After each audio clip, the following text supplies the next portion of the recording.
Cuma yang menjadi tanda tanya kepada semua satu ahli keluarga ni, yang mana macam mana pintu bilik ni boleh terbuka. Bila dengar betul-betul suara tangisan ini, lepas tu ada suara ketukan. Tong, tong, tong, tong. Suara itu datang daripada dalam bilik store tu. Gelarkan dalam tu kakak. Kakak tu tutup mulut Siti. Kan orang dah cakap, jangan buka pintu. Tergantung kan. Tiba-tiba ada kepala jengah ke bawah macam tu. Taklah, tadi ada room service lah dekat luar. Ada satu tangan tau, berwarna hitam, keluar daripada. Dia nampak muka makhluk ni tadi. Cubalah buka nak tanya daripada arah sana. Ketiga orang ni berdiri pandai.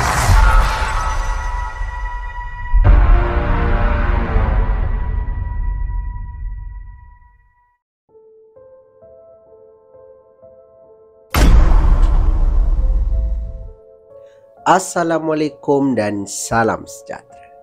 Selamat kita bertemu kembali di dalam satu lagi episod di Sembang Kopi, bertemankan saya, storyteller kegemaran anda, Hanif Abdul Halim.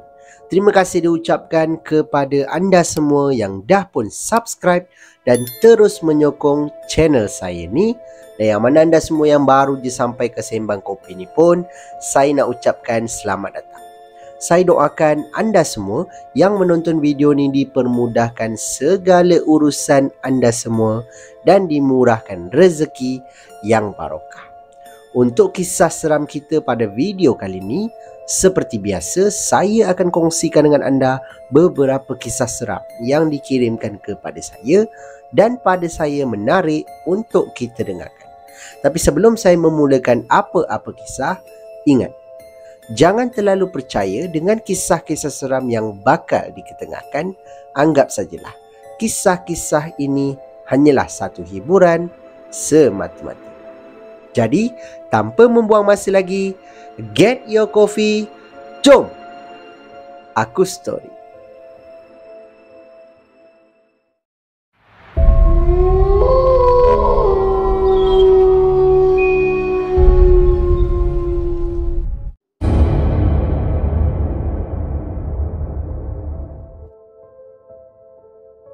Baiklah, kita mulakan dengan kisah seram kita yang pertama ni.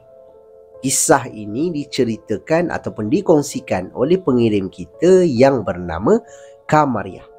Yang mana kisah ini bukan dia alamilah. Actually sebenarnya suami dia yang mengalami kisah ni. Dia hanya kongsikan saja. Yang mana suami dia bekerja sebagai orang kata cabin crew.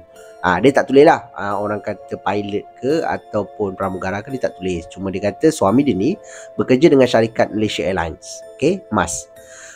Dan suami dia pernah diganggu ketika menginap di sebuah hotel yang terletak di Sarawak. Nama hotel ni apa semua dia memang tak tulis, tapi dia ada bagi tahu dekat dalam kiriman dia ni, yang mana hotel ni terkenal di kalangan pilot ataupun cabin crew yang bekerja dengan Malaysia Airlines sebagai salah satu hotel yang keras. Ramailah yang pernah kena ganggu. Kisah dia bermula begini. Yang mana suami dia pada waktu tu ada orang kata flight lah kan, daripada KL menuju ke Sarawak. Dipendekkan cerita, daripada KL sampai Sarawak, diorang pun orang kata turun daripada kapal terbang terus menuju ke hotel tempat diorang nak menginap ni. Untuk staff ataupun yang bekerja dengan Malaysia Airlines ni, diorang akan dapat seorang satu bilik. Jadi bila suami dia masuk, letak barang-barang apa semua kan, di sebelah malamnya suami dia adalah pergi keluar makan bersama dengan orang kata cabin crew semua, termasuk dengan pilot sekali, di sebuah kedai makan yang tak jauh daripada hotel diorang ni. Bila settle makan apa semua kan, dia pun baliklah semula ke bilik hotel. Dan suami dia just orang kata balik tu teruslah berehat di atas katil sambil menonton televisyen. Dia punya katil ni Kak Kamaria bagi tahu yang mana bila suami dia baring, depan suami dia ni adalah TV dan kemudian ada pintu bilik air. Ini apa yang ditulis Jadi suami dia tengah menonton televisyen apa semua, memandangkan keesokan harinya diorang kena check out pagi. Sebab kena pergi kerja lah kan. Mungkin ada penerbangan balik ke apa. Dia suami Kak Kamaria Kamariah ni pun ambil keputusan untuk tidur. Dan kemudian dia mengiring ke sebelah kanan, pandang ke arah orang kata sliding door ni. Dia pandang ke sliding door dan kemudian teruslah lelapkan mata. Ketika suami Kak Kamariah tengah tidur ni, kan saya kata tadi dia mengiring ke sebelah kanan kan, tiba-tiba entah macam mana dia tersedar, okey, dan dia terasa seakan-akan di bahagian belakang, di bahagian sebelah kiri katil ni, seperti ada orang yang pijak ataupun berdiri di atas tilam. Menyebabkan suami Kak Kamariah ni dia just orang kata tak indah lah, buat tak tahu je kan. Tak apalah, janji gangguan ni tak teruk, tak apalah kan. Dia pun pejamkan mata, cuba untuk lelap balik. Entah macam mana tiba-tiba benda yang berada di belakang suami Kak Kamariah ni tiba-tiba datang ke arah dia dan seakan-akan macam menghempap suami Kak Kamariah ni, menyebabkan dia sukar untuk bernafas, nak baca ayat pun susah melalui mulut. Waktu ni, ini boleh kita kategorikan sebagai tindih lah kan. Dia kena tindih. Dan suami Kak Kamariah ni ada juga cuba untuk orang kata apa, buka mata, pandang ke arah belakang kan. Dan apa yang suami Kak Kamariah ni nampak adalah satu susuk tubuh ataupun lembaga yang seakan-akan berwarna hitam, besar, tinggi, hampir ke ceiling hotel ni. Dan kemudian matanya berwarna merah. Dan apabila suami Kak Kamariah dia nampak, dia pejam mata dia, dia baca ayat kursi dalam hati. Baca, selang beberapa waktu, dia dah rasa badan dia mula boleh bergerak. Dan kemudian dia pusing, pandang ke arah belakang, dia nampak ada satu susuk tubuh ataupun lembaga ni tadi lari pergi ke arah dalam bilik air. Yang mana pada waktu tu lampu bilik air ni dibukalah. Lampu orang kata apa, bilik semua tutup, hanya lampu bilik air saja yang buka. Dia nampak benda tu masuk ke dalam bilik air dan kemudian lampu bilik air tiba-tiba terpadam. Dan bila suami Kak Kamariah dah nampak benda macam tu, dia pun kata, gangguan ni boleh dikatakan teruk kan. Dia bangun daripada katil dia ni, dia tengok jam pada waktu tu pukul 2 lebih pagi, hampir pukul 3 lah. Jadi dia pun bangun, keluar daripada bilik, pergi ke salah satu bilik yang orang kata rakan sekerja lah, pramugara juga, dan mintalah untuk tidur dekat bilik kawan dia ni. So dia orang tidur berdua lah satu bilik pada waktu. Kisah dia pun habis kat situ. Keesokan harinya pagi, diorang pun berangkat lah untuk pergi kerja balik kan. Mungkin nak flight balik tu. Dia pun berbual lah sesama diorang, cabin crew ni, yang mana dia bagi tahu dia kena ganggu lah malam tu kan. Ada sesuatu yang menghimpap dia. Tiba-tiba ada satu pramugari yang menyatakan dia pun diganggu. Yang mana gangguan dia pula macam ni. Okey, waktu dia tengah nak tidur ni, jam waktu tu pukul 1:30 pagi tau. Dia terdengar macam ada bunyi bel. Pintu bilik hotel kan ada bel kan. Macam dibunyikan. Ting dong, ting dong, ting dong, 3 kali. Menyebabkan dia bangun. Dan kemudian dia kata, siapa yang tekan bel? Dia tengok jam dah pukul 1:30 waktu tu. Dia tak buka pintu, cuma dia ambil keputusan untuk bangun dan tengok pada orang kata lubang pintu. Kan dekat pintu hotel ada yang tengok luar tu kan. Dia pun tengoklah dekat lubang tu. Alangkah terkejutnya dia apabila dia nampak di luar bilik hotel ni, ataupun betul-betul dekat depan bilik hotel dia ni, ada satu susuk tubuh yang sedang berdiri. Tapi apa yang lebih menakutkan, susuk tubuh itu tidak berkepala. Tidak berkepala, menyebabkan pramugari ini terus lari pergi ke arah katil dia dan kemudian terus baring untuk tidurlah. Dia dapat tidur ke tak, itu saya tak pasti. Itu Kak Kamariah tak tulis lah, cuma dia bagi tahu yang pramugari ini kena gangguan yang sebegitu. Adakah orang yang kerja Malaysia Airlines yang tengok video saya? Kalau ada, cuba komen kat bawah. Kok boleh bagi tahu ke kan, kongsikan nama hotel ni ke. Dan itulah pengalaman seram yang dikongsikan oleh pengirim kita ni, iaitu Kamariah.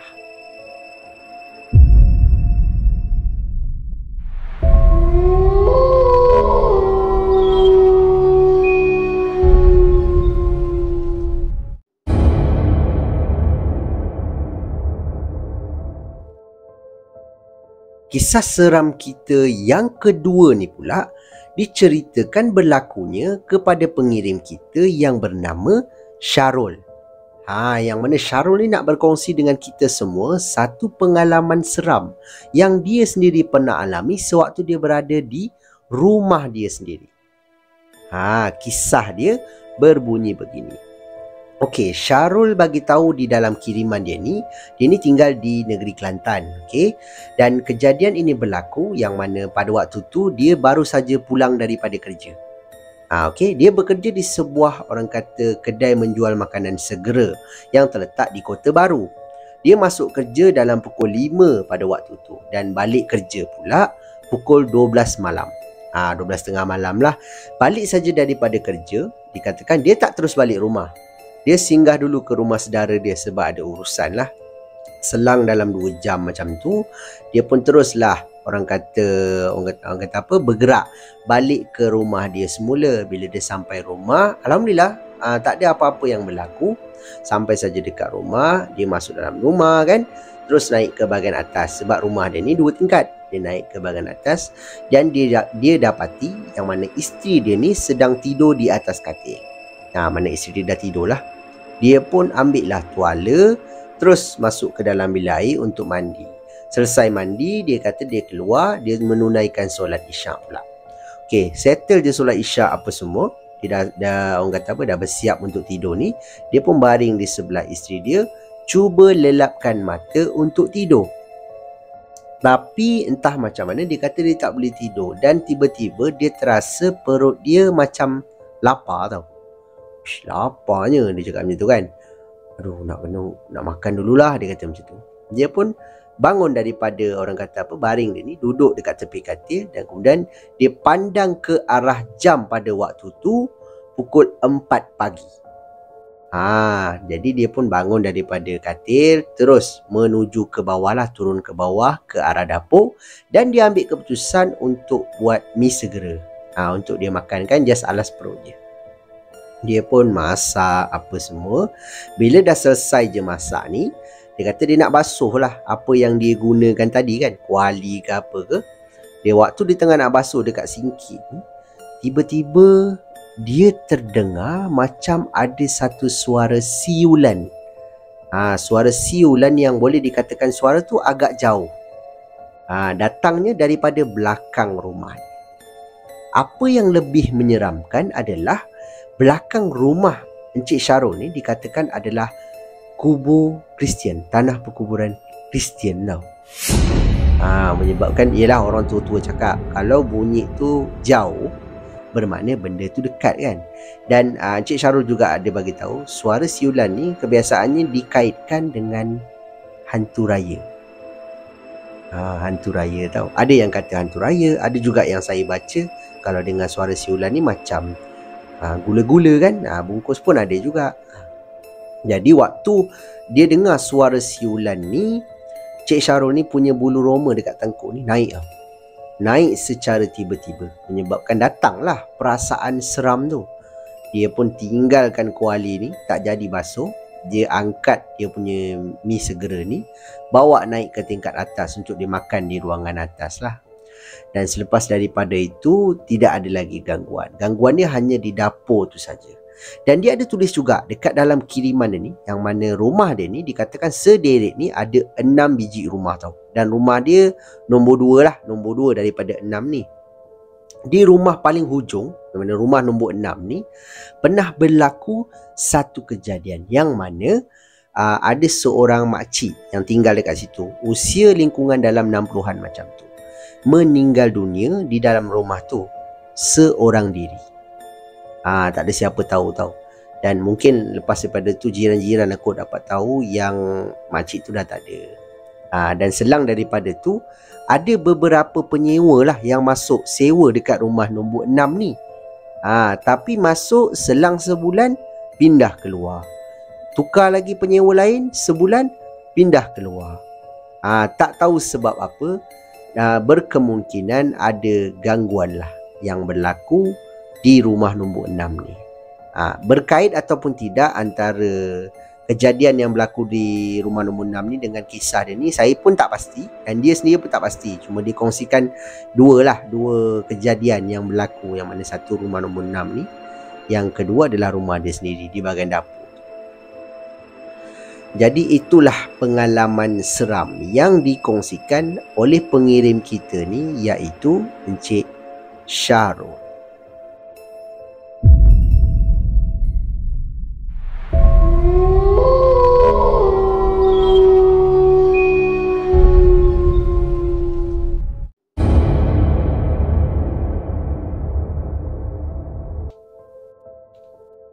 Kita beralih pula ke kisah seram kita yang ketiga.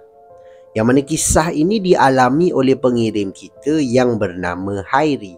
Yang mana Hairi ni nak berkongsi dengan kita 3 pengalaman seram yang pernah beliau alami sewaktu dia ni sedang, orang kata apa, mengidap sakit buah pinggang, kegagalan buah pinggang. Dan kesemua kejadian seram ini berlaku juga di rumahnya.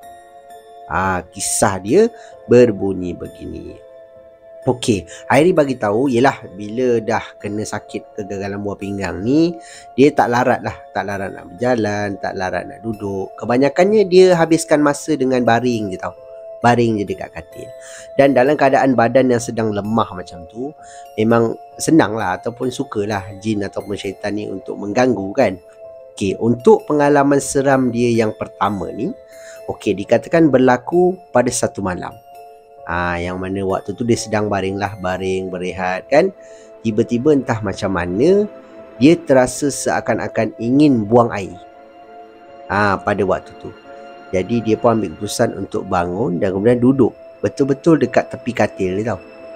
Duduk dan kemudian dia pandang ke arah pintu bilik air.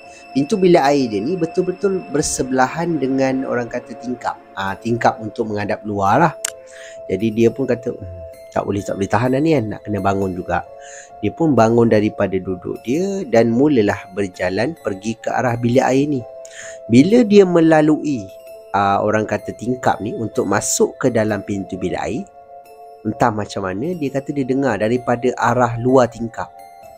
Daripada arah luar tingkap, yang mana terdengar seakan-akan suara perempuan yang sedang menangis.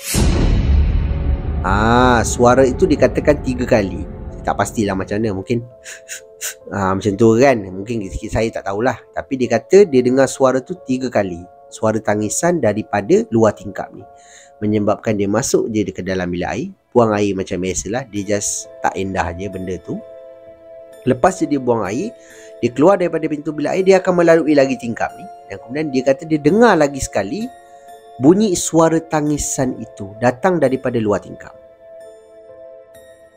Menyebabkan dia terus pergi ke arah katil, baring macam biasa, terus tidur je lah. Sebab dia kata dia tak nampak apa-apa kan. So okeylah, dia just biarkan je lah benda tu berlalu. Itu gangguan seram yang pertama. Gangguan seram yang kedua pula berlaku pada hari keesokan harinya. Yang mana pada malam tu dia sedang tidur dekat atas katil juga. Macam saya kata tadi, dia tak larat untuk berdiri kan, dia just baring je. Entah macam mana, dia kata dia tengah tidur. Waktu tu tengah malam, jam tak pasti pukul berapa, dia terasa tangan dia seakan-akan macam, orang kata, susah nak bergerak. Boleh kita katakan ditindih jugalah. Dia terasa macam susah nak bergerak. Kenapa ni? Kenapa susah nak bergerak kan? So dia cuba untuk buka mata dia dalam keadaan dia terlentang ni. Dia buka je mata. Apa yang dia nampak ni menyebabkan saya naik bulu roma waktu mula-mula saya baca. Dia ternampak betul-betul di depan dia, ataupun benda tu sedang, orang kata apa, menghadap dia kan. Susuk tubuh itu seakan-akan macam perempuan tua. Yang wajahnya betul-betul di hadapan Encik Hairi ni. Dan apa yang lebih menakutkan adalah rambut makhluk ini terkena pada muka Encik Hairi ni. Dia rasa memang ada rambut dekat muka dia, menyebabkan dia pejam mata dia. Dia tak boleh nak bergerak, ditindih tadi. Dia pejamkan mata dia. Dia baca apa je yang dia tahu, tapi sama juga tak boleh melalui mulut, hanya dalam hati saja. Baca. Dan kemudian selang beberapa waktu dikatakan rambut itu seakan-akan macam beralih. Dia rasa rambut tu macam terseret tau. Dan kemudian dia buka balik mata dan dia tak nampak lagi dah kelibat yang dia nampak tadi tu. Apa yang menakutkan adalah yalah tiba-tiba benda tu ada depan muka dia kot. Dia tak boleh nak bergerak kan. Badan dia tak boleh bergerak. Dia hanya buka mata nampak, dia pejam balik. Dia baca sampailah benda tu pergilah. Itu gangguan seram yang kedua. Untuk gangguan seram yang ketiga pula berlaku kepada isteri dia, tapi dalam rumah juga. Yang mana isteri dia pada waktu tu saya tak pastilah dia nak ke dapur ke apa ke, sebab dia kata dia nampak kelibat ni di dalam bilik orang kata tetamu tau. Yang mana suami pula, isteri Encik Hairi ni melalui depan pintu bilik ni. Dan kemudian waktu dia lalu, dia macam terperasan ada sesuatu dekat dalam bilik ni. Menyebabkan dia ke belakang lah kan, mengundur balik ke belakang, pandang ke dalam bilik ni. Dan apa yang dia nampak yang memberikan ketakutan kepada dia adalah susuk tubuh ini berbentuk seperti memakai telekung. Memakai telekung dan kemudian pandang ke arah luar tingkap. Dia tak nampak muka, tak nampak apa, cuma nampak daripada belakang je susuk tubuh ini. Dan kemudian isteri dia terus lari, naik, orang kata pergi masuk ke dalam bilik, duduk di sebelah betul-betul Encik Hairi. Dan kemudian dia ceritalah dekat Encik Hairi apa yang dia nampak. Dan Encik Hairi ni pun dia dah kena 2 kali dah sebelum tu kan, gangguan tu, dan isteri dia pula kena. Wallahualam, adakah benda itu berada di dalam rumah Encik Hairi? Kita pun tak pasti kan. Mungkin benda tu daripada luar ke, atau memang benda tu dah ada dalam rumah, cuma dia tak ganggu. Tapi bila Encik Hairi ni sakit, badan lemah macam tu, dia mula mengganggu. Wallahualam, itu saya tak pastilah. Dan itulah pengalaman seram ringkas. 3 kisah seram ringkas yang dikongsikan oleh pengirim kita ni, iaitu Encik Hairi.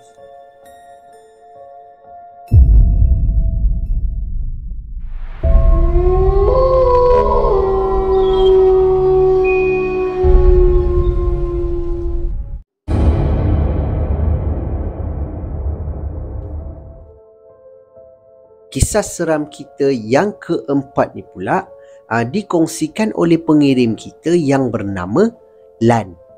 Yang mana Lan ni nak berkongsi dengan kita semua satu pengalaman seram gangguan penampakan yang dia pernah alami sewaktu dia pulang daripada rumah saudara dia, di Manjung, pulang ke Ipoh. Dalam perjalanan tu dia kena ganggu. Kisah dia berbunyi begini. Lan bagi tahu kisah ni berlaku dah lama, tahun 2018 macam tu. Dan pada hari kejadian seram ini berlaku, dikatakan dia ni pergilah orang kata melawat saudara yang sedang sakit, yang mana rumahnya ni terletak di Manjung. Si Lan ni pula tinggal di Ipoh. Dia asal daripada Melaka, tapi dia bekerja sebagai pegawai polis di sebuah balai yang terletak di Ipoh. Dipendekkan cerita, dalam perjalanan pergi ni okey je, tak ada apa-apa gangguan ke, tak ada apa masalah pun.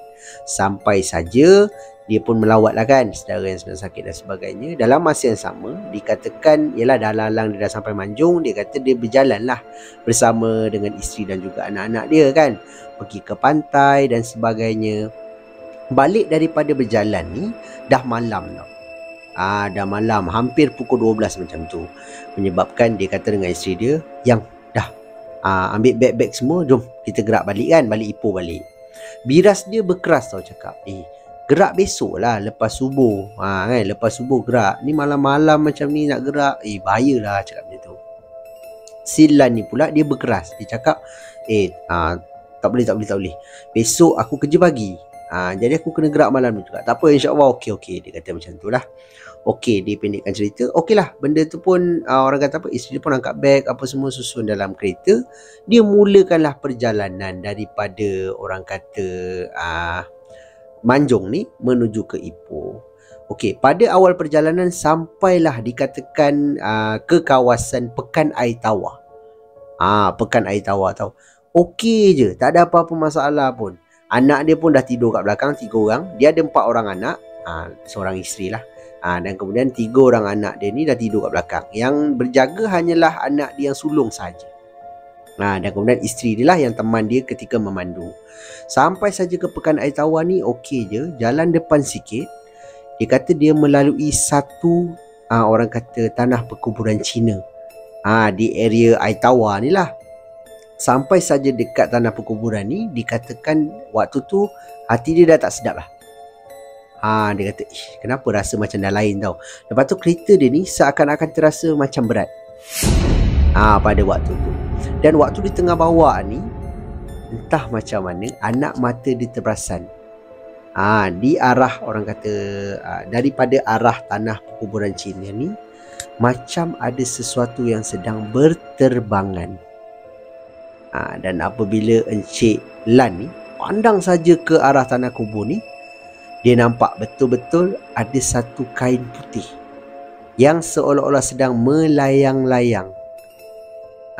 Tahu, waktu dia tengah nampak ni, dia terus pandang isteri. Dia kata, awak baca je apa-apa yang awak tahu. Dia kata macam tu. Kenapa bang? Tak apa, baca-baca je. Dan isteri dia faham lah. So isteri dia baca kan, Fatihah ke apa semua yang isteri dia tahu. Dia ni bawa ni, sambil tu anak mata dia nampak benda tu macam berterbangan. Dan dia terbang, bukan terbang satu tempat tau. Dia terbang tu seakan-akan pergi ke arah kereta Encik Lan ni. Waktu Encik Lan bawa ni, bila dia nampak tu, dia teruskan juga bawa. Tiba-tiba ada suara daripada belakang. Yang mana suara ni dikatakan suara anak sulung dia. Anak sulung dia tegur tau. Yang dia kata, ayah, apa benda yang terbang tu? Dia cakap macam tu. Waktu ni Cik Lan kata, confirm benda ni ada. Sebab anak dia pun nampak kan. So dia kata, apa dia? Plastik kot. Dia tu, plastik kena tiup angin. Anak dia jawab lagi, plastik apa ya besar sangat tu? Dia cakap macam tu. Waktu ni Encik Lan lagi bertambah takut. Dia bawa. Tiba-tiba orang kata kain tu dia dah tak nampak lagi dah. Dia dah tak nampak lagi dah. Kelibat kain tu dia dah tak nampak. Entah macam mana tiba-tiba dia terasa daripada atas kereta dia macam ada sesuatu yang jatuh tau. Pum, macam tu. Dan kereta dia menjadi sangat-sangat berat. Sampaikan dia kata dia pijak pedal dia tu sampai lantai. Kelajuan macam tu juga. Waktu ni dia tekan minyak. Dia kata, kenapa ni? Dan tiba-tiba dekat cermin depan ni ada satu kain putih tau. Yang seolah-olah macam orang kata terjuntai lah daripada cermin dia ni. Dan serentak dengan tu, Encik Lan kata dia dengar ada suara hilayan yang datang daripada atas kereta dia. Waktu ni dia kata Tuhan saja yang tahu perasaan dia pada waktu tu. Dia memandu penuh berhati-hati, takut berlaku apa-apa kemalangan kan. Dan gangguan dia tak habis kat situ je. Waktu dia nampak kain ni, entah macam mana, tiba-tiba ada satu kepala yang macam menjulur tau. Menjulur keluar daripada atas pergi ke arah cermin, seolah-olah macam mengendap. Muka dia seolah-olah berkedut-kedut dengan taring yang sangat-sangat panjang. Waktu ni Cik Lan cakap dia pun mula baca apa yang dia tahu. Isteri dia baca. Sambil tu isteri dia pejam mata. Sebab isteri dia tak nampak tau kelibat muka tu. Cik Lan bagi tahu yang nampak hanya dia dan juga anak sulung dia saja. Mungkin isteri dia pejam mata ke apa, kita tak pastilah. Tapi isteri dia dengar suara hilayan itu. Dan kemudian dia teruskan juga memandu sampailah dekat area dia kata Batu Gajah. Sampai dekat area Batu Gajah ni, dia nampak kain tu mula menghilang. Dan kemudian suara hilayan itu pun hilang juga bersama dengan kain. Mungkin benda tu dah orang kata dah terbang pergi tempat lain ke, wallahualam. Tapi selepas daripada tu kereta dia jadi seperti biasa balik. Dah tak berat lah, boleh bawa laju apa semualah. Alhamdulillah tidak berlaku sebarang kemalangan. Dia juga tulis dekat dalam kiriman dia ni, di hujung sekali, dikatakan selepas daripada tu dia bagi tahu juga dengan keluarga dia apa yang dia orang alami kan sewaktu dalam perjalanan tu. Dan ahli keluarga dia sendiri cakap jalan itu sebenarnya keras. Dah ramai dah yang kena ganggu dekat jalan. That's why kenapa mungkin biras dia ni berkeras untuk besok lah, balik besok kan, besok subuh. Tapi disebabkan takut tak sempat, Encik Lan ni bertolak malam tu jugalah. Dan dia berpesan lah, beri peringatan kepada kita semua, yang para penonton Sembang Kopi dan juga saya sendiri, yang mana tak kira lah kat mana pun kita berada, berhati-hatilah kan. Yang mana memandu apa semua, tolong berhati-hati. Sebab dekat orang kata apa, alam kita ni bukan kita sajalah yang menghuni kan. Benda-benda tu pun ada juga. Kalau benda tu nak berlaku, dia tetap berlaku. Tapi insya-Allah dengan doa yang kita baca, Allah akan melindungi kita insya-Allah. Saya doakan anda semualah yang menonton video saya ni dijauhkanlah daripada segala tipu helah serta gangguan daripada gangguan makhluk jin ataupun syaitan. Itulah gangguan seram yang dikongsikan oleh pengirim kita ni, iaitu Lan.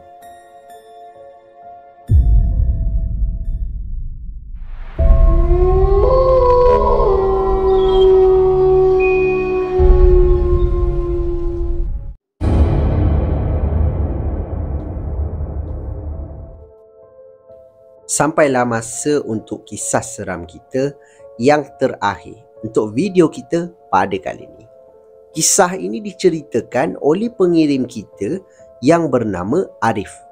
Yang mana Arif ni nak berkongsi dengan kita semua satu pengalaman seram misteri yang dia pernah alami pada waktu tu dia sedang belajar lah di sebuah kolej yang terletak di utara tanah air. Okey. Kisah dia berbunyi begini. Okey, dikatakan dia pergi ke kolej ni, dikatakan dia duduk dekat dalam kampus lah pada waktu tu kan. 2 semester.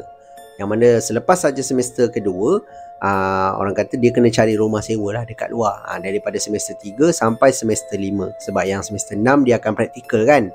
Jadi dia kata dia pun dengan kawan-kawan berpakat 6 orang pada waktu tu carilah rumah sewa yang berdekatan dengan kolej dia ni. Tapi kebanyakannya lah yang dekat dengan kolej ni semuanya mahal lah, harganya mahal. Dia orang tak mampu. Jadi dia kata dia cari jauh sikit daripada kolej. Dan apabila dia cari, jumpalah rumah sewa yang dia rasa mampulah untuk diorang kan, student. Orang kata sewa. Okey, dikatakan rumah ni rumah taman. Okey, satu tingkat je ada 4 bilik, 1 bilik air. Bukan 1 bilik air, 2 bilik air, sorry. 2 bilik air, 1 bilik air di master bedroom dan kemudian ada 1 bilik air di luar lah untuk kegunaan kat luar kan. Jadi dia kata bila dia masuk apa semua, rumahnya okey je. Dia punya suasana dia semua okey. Kejiranan pun ramai. So dia kata okey sangat lah kan. Cuma dia orang kena pergi kolej ni naik motor lah. Tak boleh lah naik jalan kaki sebab jauh kan. Jadi alhamdulillah lah semua waktu tu ada motor. Jadi tak ada masalah lah daripada segi pengangkutan. Okey, dia pun berpindah masuk. Cuma ada satu perkara yang pada dia menjadi tanda tanya lah. Pada mula dia masuk, dia kata tuan rumah ni dia tunjuk bilik demi bilik kan. Semua okey. Tiba-tiba ada satu bilik ni yang mana bilik kecil tau. Dia ada 4 bilik. Satu master bedroom, bilik besar lah kan. Ada bilik air semua. 2 lagi bilik ni bersaiz sederhana. Kira selesa lah. Kalau untuk 3 orang pun selesa. Dia kata macam tu. Satu lagi bilik ni adalah bilik kecil. Tapi tuan rumah ni kunci tau.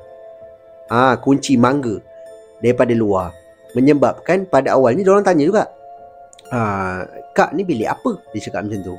So tuan rumah ni cakap, oh bilik ni sebenarnya akak simpan barang-barang akak dalam ni. Dia kata tu, barang-barang husband akak pun banyak dekat dalam ni. So bilik ni korang abaikan je lah macam tu kan. Anggap je lah bilik store. Dan dia orang kata okey je lah, tak ada apa kan. Semuanya orang kata apa, yelah 6 orang kan, muat lah. Ada 3 bilik, 2 macam tu. Okey, dia pun duduk dekat rumah tu, semua okey je, selesa, tak ada gangguan. Cuma ada orang kata macam keluhan ataupun aduan lah daripada housemate dia ni, yang mana dia tak pernah kena tau. Housemate dia pernah macam terdengar waktu malam, waktu dia orang keluar daripada bilik nak pergi ke tandas kat luar ni, dia terdengar macam ada suara macam ketukan, macam ada suara benda bergerak daripada dalam bilik store ni. Menyebabkan si orang kata Arif ni, dia just cakap, tak ada apa kot, tikus kot, kita fikir binatang je lah kan, sebab bilik tu memang tak ada orang pun. So diorang pun okey je. Okay, berlaku satu kejadian, yang mana kejadian seram ini berlaku betul-betul di hujung tahun lah. Yang mana pada waktu tu semua pelajar-pelajar balik ke kampung masing-masing lah. Kira cuti semester lah macam tu. Dan ramai orang kata budak-budak rumah sewa dia dah balik. Nak dijadikan cerita, family kepada Arif ni, okay, Arif ni berasal daripada Johor tau, Keluang. Family dia ni nak pergi ke orang kata Kedah lah untuk ambil dia. Tapi dah lalang ambil tu berjalan lah sekali kan di sekitar Kedah. Okey, yang pergi pada waktu tu adalah mak ayah dia dan kemudian kakak dia yang dah pun berkahwin lah. Kakak dia ada 2 orang anak, dua-dua perempuan. Okey, usia saya tak pasti berapa. Okey, jadi bila dia tengok kawan-kawan dia semua balik, dia pun telefon lah mak dia, yang mana dia kata dia nak balik menaiki bas lah. Dan mak dia kata, tak payah. Sebenarnya kita orang nak pergi Kedah. Dia kata macam tu. Oh ya ke? Nak pergi Kedah. Nanti ambil adik sekali. Okey. Terima kasih dia kata kan. So parents dia pun datang lah. Waktu parents dia datang, rumah ni dah tak ada orang lah. Betul tak? Kira semua pelajar-pelajar semua dah balik kan. Housemate dia semua dah balik. So ngam lah, kira family tu boleh lah tidur dekat dalam rumah ni kan. Okey, family dia pun sampai dan kemudian dia pun bersalam apa semua kan. Dia orang pun sampai waktu tu dah hampir malam tau. Jadi tak dia pergi mana-mana lah. Family dia dah beli makanan apa semua, makan siap-siap dalam rumah. Kejadian ni berlaku dalam pukul 10 lebih malam macam tu. Yang mana dikatakan waktu kejadian ini berlaku agak cemas jugalah. Okey, yang mana dia kata anak buah dia, anak kakak dia lah, senang cerita anak kakak dia ni bermain-main berdua. Macam main nyorok-nyorok macam tu tau. Masuk ke bahagian dapur, ke depan balik berlari-lari. Yelah budak-budak. Jadi yang diorang ni sedang duduk di ruang tamu pada waktu tu, tengok TV. Okey, sedang dia tengok TV, berbual dengan abang ipar dia, berbual dengan ayah dia. Tiba-tiba dia terdengar daripada arah belakang rumah ni suara anak saudara dia ni menangis menjerit tau. Waktu tu dia kata dia bangun daripada duduk dia. Kakak dia pun bangun, pergi ke bahagian belakang dan kemudian cari anak saudara dia yang seorang lagi ni. Kakaknya dah ada kat depan, yang adiknya kat belakang ni. Cari kat dapur tak ada. Bila dengar betul-betul suara tangisan ini, lepas tu ada suara ketukan. Tong tong tong tong. Suara itu datang daripada dalam bilik store tu. Datang daripada bilik store tu, menyebabkan kakak si Arif ni ketuk tau. Awak kat dalam ke? Dia kata kan, budak ni menangis panggil mak dia, ibu, menangis tau. Menyebabkan si kakak ni tanya pada Arif, Rip, kunci ni mana Rip? Kunci ni tak ada kak, kita orang tak pegang. Kunci ni tuan rumah yang pegang. Tuan rumah mana? Call dia, suruh bagi kunci kan. Dia pun keluar daripada rumah, berlari pergi rumah orang kata tuan rumah pada waktu tu tak jauh daripada rumah dia. Rumah taman kan, mungkin jarak selang beberapa rumah kot rumah tuan rumah tu. Dia lari pergi dekat rumah orang kata tuan rumah dia ni. Tuan rumah dia keluar pada waktu tu, yang akak tu tak ada, yang ada suami dia je. Bila suami dia keluar, dia terus cakap, bang, saya nak kunci bilik store. Dia kata macam tu. Kenapa? Abang ambil je kunci tu. Ada budak orang kata apa, macam terperangkap dalam bilik tau. Menyebabkan mula-mula abang ni macam terkejut juga. Dia terus lari masuk dalam, ambil kunci, berlari dia berdua masuk dekat dalam rumah. Dan kemudian buka lah mangga dia kan. Budak ni keluar menangis tersedu-sedu tau. Anak saudara dia ni lah keluar daripada bilik ni menangis tersedu-sedu. Dan kemudian semua tertanya-tanya, macam mana budak ni boleh masuk ke dalam bilik. Tak logik kan. Macam tak logik. Saya pun baca macam tak logik. Tapi pelik lah, jadi misteri tau. Menyebabkan terus tuan rumah ni tutup pintu, kunci. Dan kemudian terus macam tertanya-tanya tau, macam mana anak saudara saya boleh masuk kat dalam ni sedangkan pintu abang ni kunci. Muka tuan rumah ni berubah. Dikatakan muka tuan rumah ni berubah tau. Macam lain lah, muka dia macam lain lah, pucat macam tu kan. Semua macam tertanya-tanya, kenapa? Dia kata tak pasti kenapa kan. Macam mana boleh budak ni boleh buka sedangkan pintu ni memang berkunci. Wallahualam macam mana kejadiannya kita tak tahu pada waktu tu. Okey, settle je benda tu semua. Dia pun keluar berjalan apa semua. Bila sampai ke Keluang kan, mak ataupun kakak kepada Arif ni tanya pada anak dia, macam mana benda ni boleh berlaku. Yang mana pada waktu tu dikatakan dia main nyorok-nyorok dengan kakak dia. Kakak dia tengah kira kat depan, dekat ruang tamu ni, 1, 2, 3 kan, tengah kira. Yang adik dia ni larilah nak menyorok kan dekat dalam bilik. Dan pada waktu tu dikatakan 2 bilik yang sederhana ni terang. Jadi dia tak nak masuk bilik tu sebab nanti kakak dia jumpa. Tiba-tiba dia nampak ada satu pintu bilik kecil ni terbuka. Yang mana dalam bilik tu gelap lah. Pintunya terbuka pada waktu tu. Dia pun masuk, duduk betul-betul dekat tepi pintu. Dan waktu di tengah menyorok ni, tiba-tiba pintu tu tertutup. Itu yang menyebabkan dia menjerit nangis. Bila tanya nampak apa-apa ke apa semua, anak saya dia kata tak ada, gelap. Bilik tu gelap je lah. That's why dia nangis. Yelah budak kan. Cuma yang menjadi tanda tanya kepada semua satu ahli keluarga ni, yang mana macam mana pintu bilik ni boleh terbuka? Mesti terbuka kan. Kalau tak, budak tu macam mana boleh masuk? Dan waktu diorang sampai, pintu bilik ni bermangga tau, kunci. Macam mana dia boleh ada dekat dalam? Pelik kan? Saya pun pelik dengan masa mula-mula baca. Tapi pada saya kisah ni bukan saja gangguan misteri, tapi ini adalah gangguan yang ekstrim pada saya. Sebab dia macam terperangkap kan dalam bilik. Budak pula tu. Kesian betul lah. Dan selepas daripada tu, dia still tinggal dekat rumah tu. Kawan-kawan dia pun tahu kejadian tu, dan kawan-kawan dia mula rasa takut lah dengan bilik yang dikatakan bilik store ni tadi. Itulah pengalaman seram, misteri, ekstrim dan juga menyeramkan lah yang dikongsikan oleh pengirim kita ni, iaitu Arif.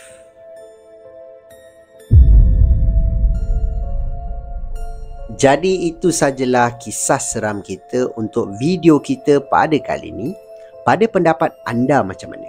Dalam kesemua kisah yang saya kongsikan dengan anda ni, mana satu kisah yang paling menyeramkan? Anda boleh tinggalkan pendapat anda di ruangan komen dekat bawah. Dan yang mana anda semua yang ada kisah-kisah seram dan sudi berkongsi dengan saya dan juga semua penonton-penonton Sembang Kopi, anda bolehlah kirimkan ke alamat email Sembang Kopi ataupun Telegram Sembang Kopi, yang mana alamat email dan juga link Telegram saya memang dah tinggalkan siap-siap di ruangan description dekat bawah. Terima kasih diucapkan kepada anda semua yang sudi meluangkan masa menonton video saya daripada mula sampailah ke hujung ni.